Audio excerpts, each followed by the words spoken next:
हम भगवान की केवल चर्चा ही न करें अपितु चर्या में जाएं, चर्या में जीवन को लाएं। मंत्र केवल उच्चारण का विषय नहीं है, आचरण का विषय है। मंत्र केवल जीवा का विषय नहीं है, जीवन का विषय है। गहराई से विचार करें, परमात्मा के बिना जीवन कुछ भी नहीं है। वो परमात्मा कैसा है, ऋषि दयानंद समझते थे। आने वाले विश्व युद्ध जो भगवान के नाम पे हो सकते हैं, इसलिए आर्य समाज के नियम को आप देखेंगे, सारे नियम छोटे छोटे हैं, परंतु ईश्वर के लिए जो आर्य समाज को जो नियम व्याख्या वो सबसे बड़ा है। इसलिए स्वामी दयानंद जी ने क्या किया, पहला समोल्लास ईश्वर के बारे में रखा। वो क्रांतिदर्शी ऋषि थे। ईश्वर कैसा है, सच्चिद आनंद स्वरूप है। तो हम गहराई से विचार करें, परमात्मा आपको दिखाई दे रहा है, परंतु दुख की बात है कि हम देख नहीं पाते। उसके लिए उपाय बताया गया है, ईर्ष्याया ध्राजिम भज। यदि आप संसार में प्रभु को पाना चाहते हो तो निर्मल मन होना जरूरी है। पंक्ति को पकड़िए, दीप जलता नहीं अगर उसमें तेल नहीं होता। मन में यदि मैल है तो प्रभु से मेल नहीं होता। प्रातः काल का समय प्रभु से मिलने का समय, संधिकालीन समय सांध्यकालीन प्रभु से मिलने का समय। आइए हम भगवान से आपकी मुलाकात कराते हैं। जो चीज आपको दिखाई दे रही है उसमें ताकत कम है। पानी आपको दिखाई दे रहा, इसके बिना भी 5 दिन जिंदा रह सकते हैं, इतना लिक्विड है। रोटी आपको दिखाई दे रही है, इसके बिना आदमी 10 दिन भूखा रह सकता है, परंतु हवा आपको दिखाई नहीं दे रही है और हवा के बिना 1 सेकंड भी जिंदा नहीं रह सकती। परमात्मा अभिव्यक्ति के साथ अनुभूति का विषय है। तो हम गहराई में चले, परमात्मा का दर्शन हो सकता हो। दिक्कालाद्यन वच्छिन्ना नमः चिन्मार्त मूर्तये स्वानुभूते कमानाय नमः सामताय तेसे। मैं बैठे बैठे सुबह बैठ के चिंतन कर रहा था तो मुझे हीरे मोती मिल गए। ये चिंतन का विषय है, किसी पुस्तक में नहीं है। चिंतन क्या है, पानी का टंकी देखो अपने, पश्य देवस्य काव्यम, मेरे इस संसार को देखो, तुम्हें तुम सब कुछ दिखाई दे रहा। दुख की बात है, हम देखते नहीं हैं। पानी का टंकी है और पानी की टंकी में मान के चलो आप चूहा गिर गया।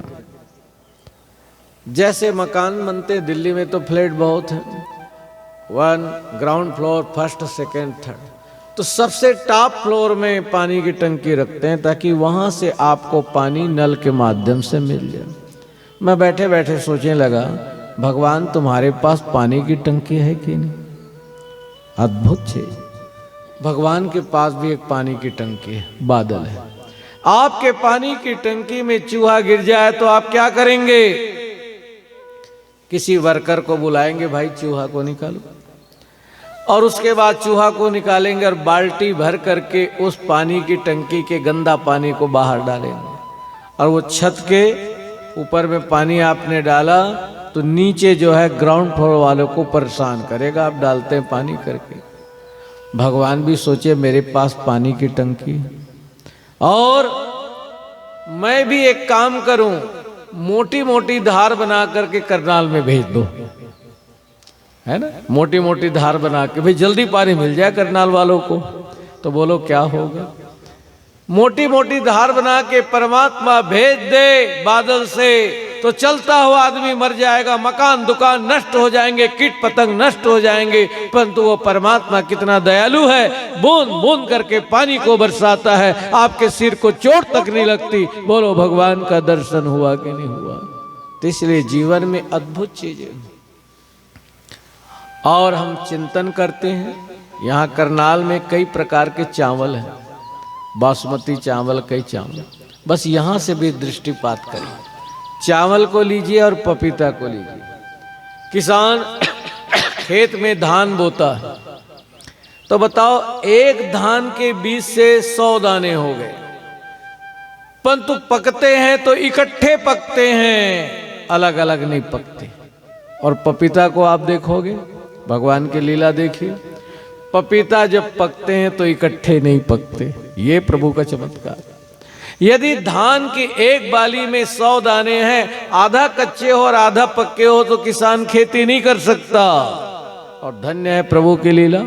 पपीते के पेड़ को देखोगे और पपीते का पेड़ कैसा होता है, ऐसा होगा और ऐसे फल लगे हुए हैं। मान के चलो एक वृक्ष में, एक पपीते के पौध में 100 फल लगे हैं। मेंबर कितने हैं? 7 मेंबर। और सारे इकट्ठे पक जाएंगे तो सब सड़ जाएगा। खाएंगे कितने लोग? भगवान कितना दयालु है, पहले एक पकता है, 4 दिन के बाद थोड़ा थोड़ा, क्यों जी, पीला होता है, ताकि इस फल को तुम देर तक सेवन कर सको। ये प्रभु का चमत्कार है। तो इसलिए आओ सब मिल करके दोनों हाथ जोड़ें, कुछ पंक्ति मेरे साथ बोलिए। ऋषि दयानंद भगवान के परम भक्त थे। उनकी पुस्तक पढ़ा करो, आर्याभिविनय। आर्याभिविनय, इस पुस्तक को आप पढ़िए तो ऋषि अद्भुत प्रार्थना करते हैं। आइए हम भी प्रार्थना करेंगे। एक बार मैं बोलूंगा, आप सब दोहराएं। परम पिता से प्रीत लगा, भव सागर से पार हो जा। बोलिए, परम पिता से प्रीत लगा, भव सागर से पार हो जा। चल रही विषयों की अंधेरी, चल रही विषयों की अंधेरी, ज्योत बुझाई जिसने तेरी, ज्योत बुझाई जिसने तेरी, उससे अपना आप छुड़ा, भव सागर से पार हो जा।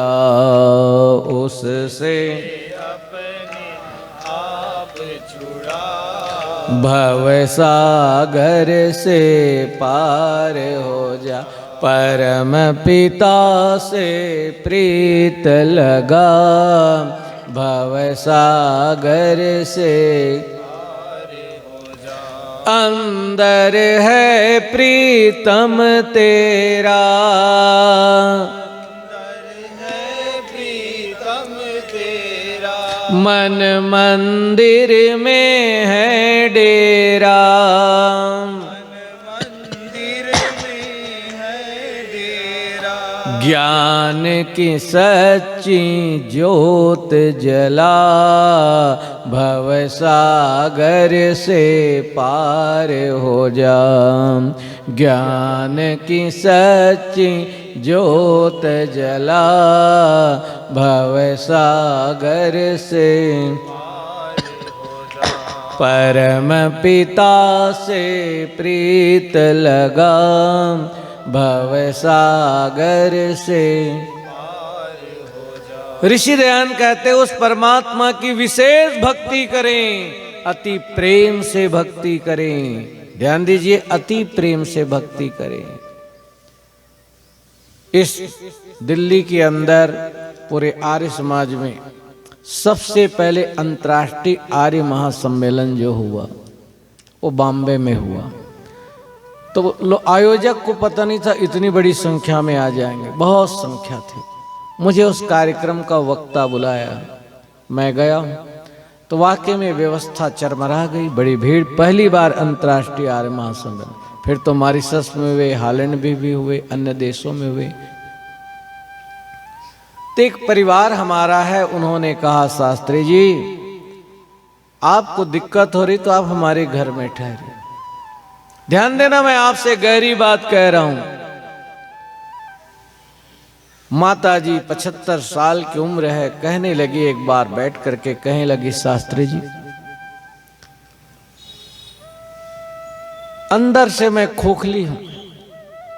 मैंने कहा क्या है? बोले 40 साल से मैं आर्य समाज में जा रही हूं, सत्संग करती हूं, परंतु भगवान का दर्शन नहीं हो पाया। मैंने कहा प्रभु का दर्शन करना चाहते हो? आप हमें समुद्र दिखाओ। तो जो लोग बॉम्बे गए हैं वहाँ एक समुद्र है, ये कार्यक्रम था रिक्लेमेशन ग्राउंड में। मैंने कहा चलो, तो एलिफेंटा की गुफा की सैर कराते हैं। गर्मी का दिन था। हमने कहा माता जी प्रभु का दर्शन करो।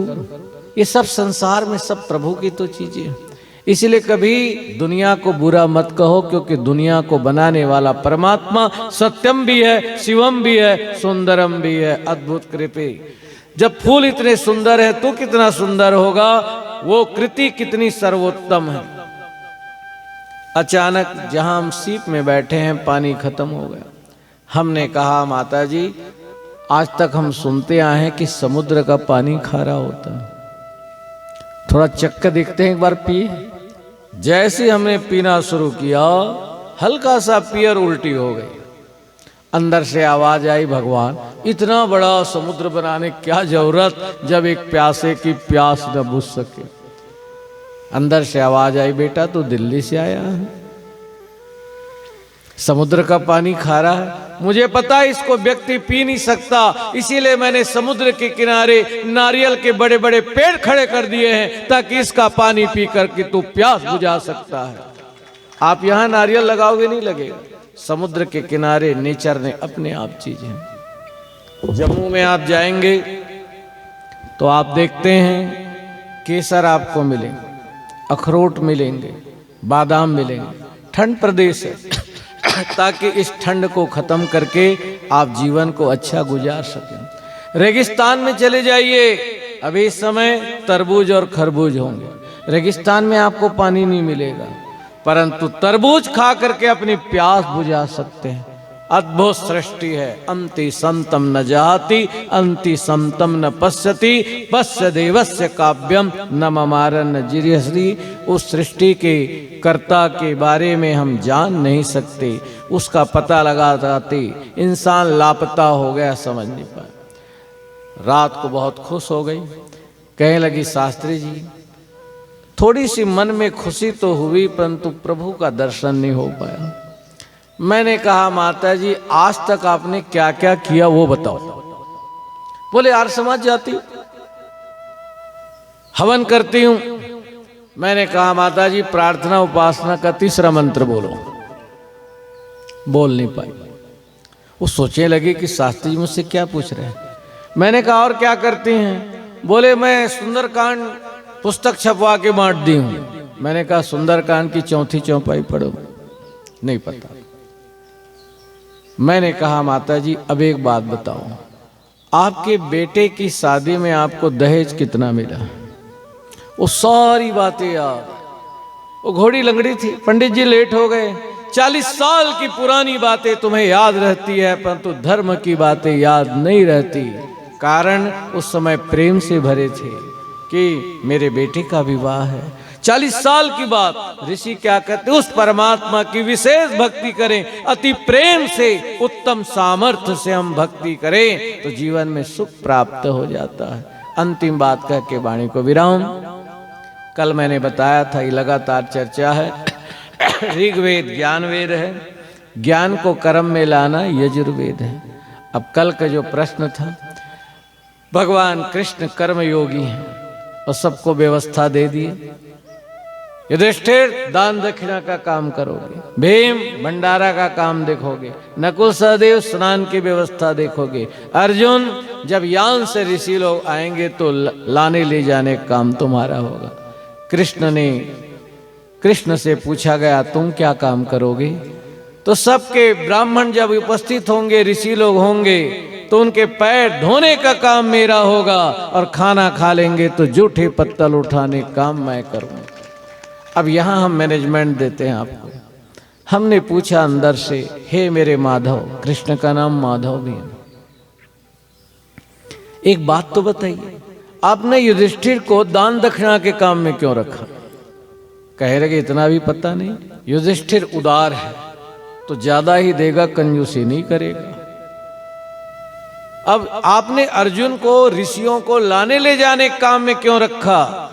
दिव्य दृष्टि भगवान कृष्ण की है। कहने लगे इतना पता नहीं, अर्जुन में दो चीज है, विनम्रता भी है और पराक्रम भी है। तो कई ऋषि दुर्वासा की तरफ होंगे, क्रोधी भी हो सकते हैं, तो क्या हो सकता है, अर्जुन जो है झुक करके नमन भी कर सकता है, और कुछ राजा अहंकारी भी होंगे तो पराक्रम को देख के भयभीत हो सकता है। इसलिए पंजाबी लोग कहते हैं ना, नहीं जिंदड़ी दा कोई विसा, निवा हो के चल बंदया, निवियानु रब मिलदा, निवा हो के चल बंदया। अब हमने पूछा कि भीम को आपने लंगर के काम में क्यों रखा? भीम का एक नाम है ब्रिकोदर। जितना 5 भाई खाना खाते, अकेला भीम खाता है। और ध्यान दीजिए, शंख की बड़ी महिमा है। इस पर मेरा रिसर्च पेपर पढ़ा गया अमेरिका के अंदर, तो अथर्ववेद में मैंने देखा शंख से विषाक्त कीटाणु नष्ट हो जाते हैं। ध्यान दीजिए, अथर्ववेद में मंत्र आता है। तो हमारे जितने भी पूर्वज थे वो मूर्ख नहीं थे, बहुत समझदार थे। और उस समय कौन कौन से शंख बजते थे? बोलिए, पांचजन्यम ऋषिकेशो देवदत्तो धनंजय, पौंड्रम ददमो महाशंखम भीम कर्मा ब्रिकोदरा। पौंड्र नामक शंख को बजाते थे। तो हमने कहा भीम को आपने लंगर का काम में क्यों रखा, भंडारे के काम में? बोले भीम की एक खासियत है, 5 भाई जितना खाना खाते हैं, अकेला भीम खाता है। तो जो खाता ज्यादा है तो खिलाएगा भी ज्यादा। जहाँ 1 लड्डू देना है वहां 2 लड्डू देना, ये मैनेजमेंट। इसलिए सबको सब काम में मत लगाओ। देखो इसका काम भंडारा है, उसको भंडारे काम में लगाओ। यज्ञ से प्रेम है, यज्ञ के काम। विनम्रता हो, सेवा की भावना, उसको विद्वानों को लाने ले जाने का काम। ऋग्वेद ज्ञान वेद, ज्ञान को कर्म में लाना यजुर्वेद। आपके जीवन में ज्ञान भी है, कर्म भी है। अहंकार को नमस्कार में बदलने का नाम सामवेद है। ध्यान दीजिए, दयानंद को पूछा गया, दयानंद आप तो बहुत बड़े ऋषि हैं, महर्षि हैं। दयानंद की विनम्रता देखिए। दयानंद कहते हैं, यदि मैं पतंजलि कपिल कणाद के युग में पैदा होता तो उनके कुटियों में मुझे झाड़ू लगाने का अवसर मिलता। उस ऋषि के अनुपस्थिति में आप मुझे ऋषि कह रहे हो, परंतु मेरे लिए तो पतंजलि कपिल कणाद महान ऋषि। इतनी विनम्रता हो जाती। अब चलिए बस इसी को समझ जाइए, तो कल परसों आज शाम के सत्र में, कल में चर्चा को समाप्त कर देंगे। सामवेद को सीखना, तो कहते हैं घड़े को देखो, घड़ा से सीखा कर।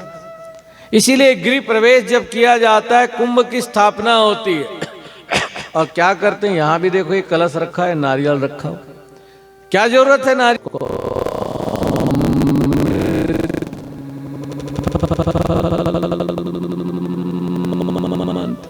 जैनी लोग अपने गुरु के पास जाते, एक नारियल भेंट कर देते हैं। गुरुजी आ जाते हैं उनके कार्यक्रम। घड़ा के ऊपर ढक्कन होता है, और जब भी आदमी घड़ा खरीदता है मार्केट से, तो ढक्कन जरूर खरीदेगा। एक आदमी घड़ा के पास आया, उसने कहा, हे घड़ा मुझे पानी पिला। तो जानते हो घड़ा क्या कहता है? पानी पीना है तो ऐसे थोड़े पानी पिएगा, नीवा हो जाए, झुक। आप यहाँ टूटी लगी है तो आपको झुकना पड़ता है। पानी पी लिया। दूसरा आदमी आया, घड़ा मुझे पानी पिला। कैसे पानी पिएगा, मेरे पास गिलास है। तो घड़ा कहने लगा, गिलास को लेकर के झुक। घड़ा ने पानी दिया। इस दृश्य को, घड़ा के ऊपर ढक्कन बैठा हुआ था, उस दृश्य को देख रहा था। उसने कहा, घड़ा तेरा मेरा तो चोली दामन का साथ है, जो आ रहे जा रहे उसको तू पानी पिला रहा है, परंतु मैं तेरे साथ सदा रहता हूं, परंतु मैं प्यासा का प्यासा रहता हूं। सामवेद सीखिए। कहने लगे, हे घड़ा तू भी, घड़ा कहने लगा, ढक्कन तू भी पानी पी सकता, परंतु दुख की बात है कि तू मेरे सिर के ऊपर बैठा हुआ है। काश नीचे झुक जाता, तुझे मैं पानी से लबालब भर देता। यह है सामवेद। तो मंत्र कहता है, पर्णात लगी असी भवा। जीवन में कुछ पाना चाहते हो तो बोलो, पत्ते से भी हल्के बनो, नम्र बनो, सरल बनो।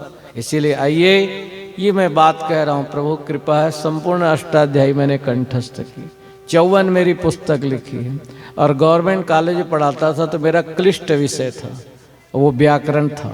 परंतु मेरी एक मान्यता है, सरल बात कहना। ये श्लोक में सब कुछ आया है। यदा किंचित ज्योहम द्विपैव मदांध समभव। कहते मैं जब थोड़ा जानता था, हाथी की तरह अभिमान हो गया। यदा किंचित किंचित बुधजन सकाशादवगतम तदा मूर्खोस्मेति ज्वरैव मदो में व्यपगता। श्लोक रचना करने वाला लिख रहा है, थोड़ा मैं जानता था, अहंकार होने लगा। यदा किंचित किंचित बुध जन सका साधवगतम, जब धीरे धीरे ज्ञानियों के पास बैठने लगा तो मेरा अभिमान वैसे ही दूर हो गया जैसे शरीर से बुखार चला जाता है, दूर हो जाता है।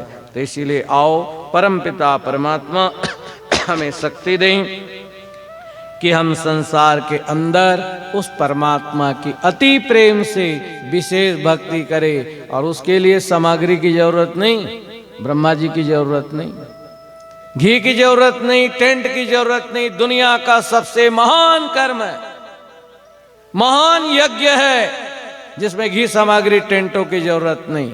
बोलो उसका नाम क्या है? ब्रह्म यज्ञ। तो आप लोग संकल्प लेकर के जाओ। चलो कम से कम सुबह संध्या करते हैं, ठीक है, ना भी कर पाए पार्क में सैर करने जाओ, 10 मिनट लगते हैं, पेड़ के नीचे बैठ जाइए और ध्यान में चले जाइए। वो चीज मिलती है जिसको कभी आप सोच नहीं सकते हैं। इसीलिए कहा कि हे संसार के लोगों, न इस संसार में सुख है, न परिवार में सुख है, न सुख है नौकरी में, न कारोबार में सुख है, न रोटी में, न बंगले में, न मोटर कार में सुख है, न हीरे मोती सोना चांदी के भंडार में सुख है, न ऐश में, न कैश में, न मौज बहार में सुख है, न कुर्सी में, न लीडरी में, न राज दरबार में सुख है। ऐ मानव, कहीं नहीं इस दुनिया के बाजार में सुख है। अगर सच्चा सुख है तो उस प्रभु के प्यार में सुख है। जो प्रभु से जुड़ जाता है, ऐसे प्रभुक्त दयानंद की पुस्तक को पढ़ें, उसका नाम आर्याभिविनय है। अंतिम बात कह के बात को विराम देते हैं। एक महिला, ये डेरा गाजी खां की सच्ची घटना। कई बार लोग पंजाब से आए हैं ना, एक घर में हम गए तो कहा, हाँ नरेंद्र जी की बात है, कहने लगे शास्त्री जी हम टेंट में सोते थे, ध्यान दीजिए। और हमने ऐसे लोगों को देखा जब पाकिस्तान बना तो टेंटों में सोते थे, चीनी की चाय नसीब नहीं थी, गुड़ की चाय पीते थे। और कोई आदमी आता था, छोले देता था, खाते थे इतने। आज ध्यान दीजिए, उनको एक शब्द बोला जाता था, ये रिफ्यूजी कैंप। तब मैंने स्टेटमेंट दिया, ये जितने भी लोग आए हैं, पाकिस्तान बना, बंटवारा हुआ, दिल्ली के अंदर, ये शरणार्थी नहीं है, मेरी नजर में ये पुरुषार्थी हैं। आज बड़ी बड़ी बिल्डिंग बना लिए, बड़ी बड़ी जगह बना लिए। तो इसलिए ध्यान दीजिए। बस इस घटना को सुनाकर वाणी को विराम देते। डेरा गाजी खां एक जगह है, जैसे कोटद्दू बिरादरी डेरा गाजी। एक माता जी का नियम था कि जब भी हवन का समय हो तो नित्य यज्ञ करना। अचानक यज्ञ में नागा हो गया तो पूर्णमासी का यज्ञ जरूर करना। एक दिन ऐसे 10 साल हो गए, यज्ञ करके जैसे उठी है। तो आप जानते हैं उस जमाने में लकवा मारना करते थे, पैरालाइज हो गया, अधरंग हो गया। और जानते हो उस महिला की गर्दन टेढ़ी हो गई। ज्यादा उम्र नहीं, 40 या 42 साल की।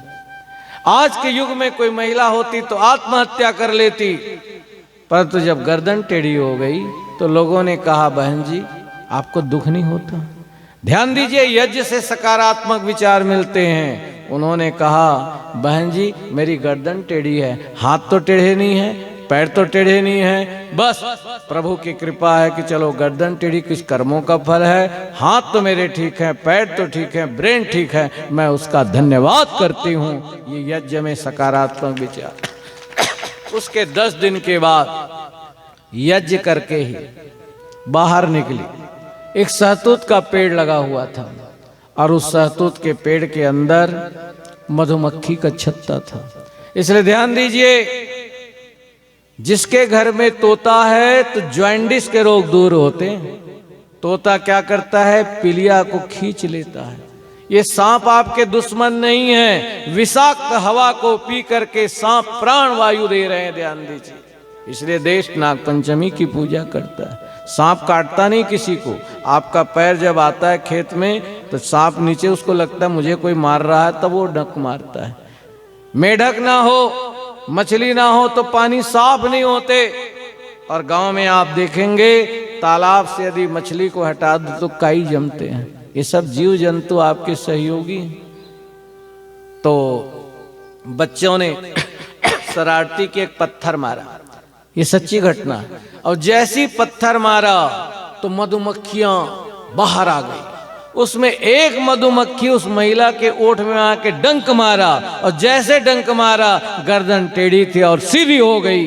तो ये ध्यान दीजिए, जीव जंतु की चीज। तब 4 पंक्ति का कर वाणी को विराम देते हैं। पकड़िए पंक्ति को।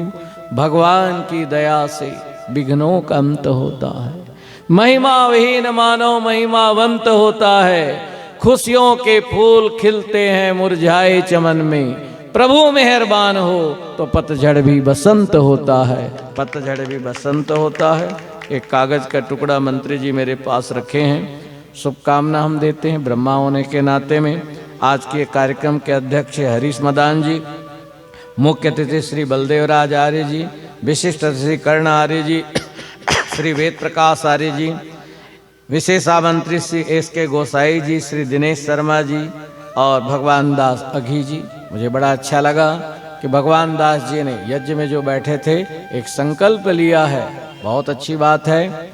अपने 75वां जन्मदिन इस समाज के अंदर आकर के 7 कुंड का यज्ञ करा करके यज्ञ करेंगे। और उस दिन 2 साल है आपके पास अघी जी, एक पुस्तक भी आपके लिए बना देंगे, फोटो उसके अंदर, और प्रसाद के रूप में उन्हें गिफ्ट देंगे। तो लगेगा कि आपने अमृत महोत्सव मनाया।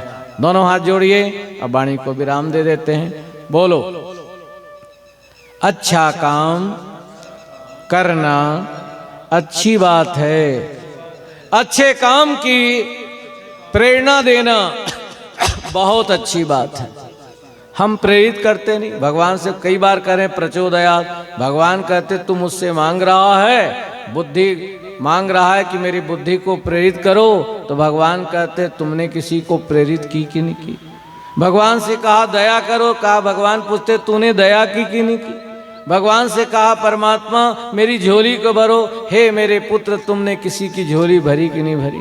तो कोशिश करें हम परमपिता परमात्मा के सच्चे भक्त बने, और उस प्रभु से यही प्रार्थना करते हैं कि हे परमात्मा हमारे जीवन के अंदर आध्यात्मिक, आधिभौतिक और शारीरिक मानसिक जितने भी कष्ट हैं, दैवी कष्ट हैं, वो दूर हों, हम सच्चे आपके पुत्र बन सकें, और साथ ही साथ ऋषि भक्त, वेद भक्त, प्रभु भक्त, मातृभक्त बनकर हम संसार के अंदर में वेद की ज्योति को जलाते रहेंगे। आइए दोनों हाथ जोड़ेंगे।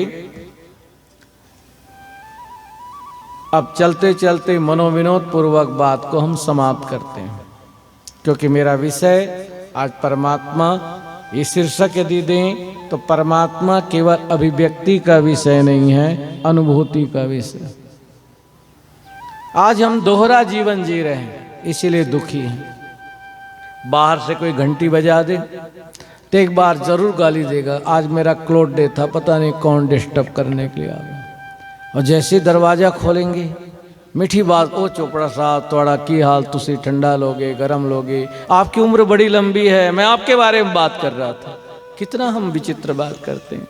तो life should not be मियर so it should be real and truth. जीवन जितना दिखावा होता है उतना दुख होता है। एक बच्चा, हमने घंटी बजाई,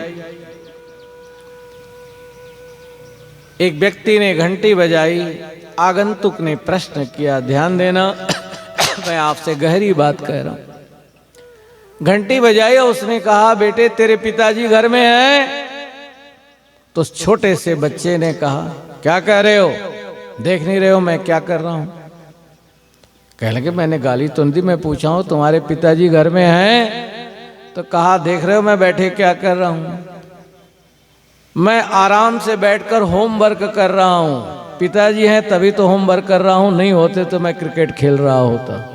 बस हम जिंदगी में पिता हैं तभी तो ये संसार चल रहा है। वो सबके पिता परम पिता परमात्मा को हम क्या करते हैं, धन्यवाद करते हैं जिन्हें मनुष्य का जन्म दिया।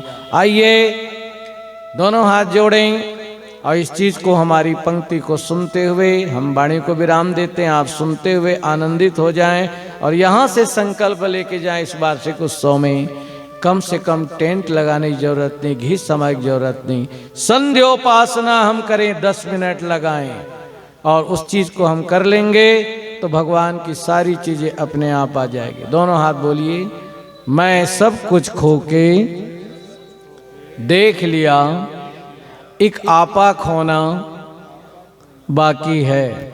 मैं सबका होके देख लिया, अब तेरा होना बाकी है। बस इसी का नाम तत्सवितुर्वरेण्यम। आपने बहुत प्रेम से सुना, बहुत बहुत शुभकामना। ओम शांति शांति शांति। ओम ओम।